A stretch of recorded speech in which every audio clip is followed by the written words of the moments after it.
Miss Morocco, one of 2 Miss Universe contestants from Arab Muslim countries to take part in the pageant for the first time this year, gushed about her time in Israel, saying she felt so welcome everywhere she went. Kautar Benhalima was the first Miss Universe contestant from Morocco since 1978. This year's pageant, which took place in the Red Sea resort city of Eilat, also saw the first ever contestant from a Gulf nation with Miss Bahrain's Mana Nadim Diani. Both Bahrain and Morocco normalized ties with Israel last year as part of the Trump-led Abraham. Learning that it was going to happen in Israel made me very happy, Benhalima told I24 News, noting that she was aware of the country's rich history. I was really looking forward to learning about this. It's amazing, it's so rich, it's so diverse, she said.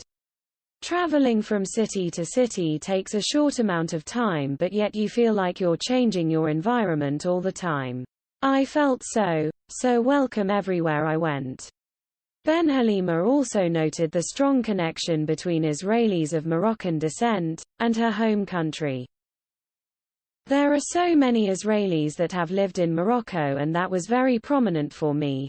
People telling me their parents are from Morocco, or their grandmother is from Morocco, such a valuable experience for me, she said.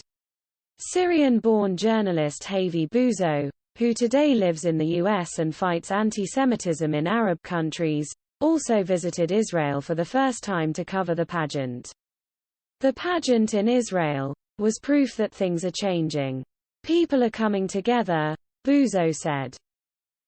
The contest was marred by attempts by the global boycott, divestment and sanctions movement, which swung its wrecking ball of hate at various contestants in an attempt to persuade them to nix the pageant.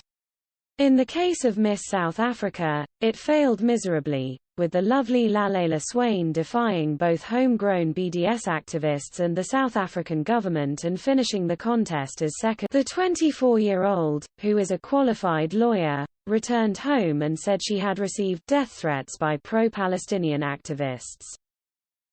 Turkey's contestant, 22-year-old Semranaz Turhan, also came under intense criticism by BDS activists for choosing to come.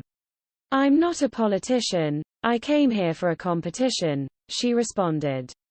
"I love all countries, I didn't think for a second that I would boycott Israel. I'm not thinking about that. I'm very happy to be here. The Israeli people are so kind and so amazing," she added.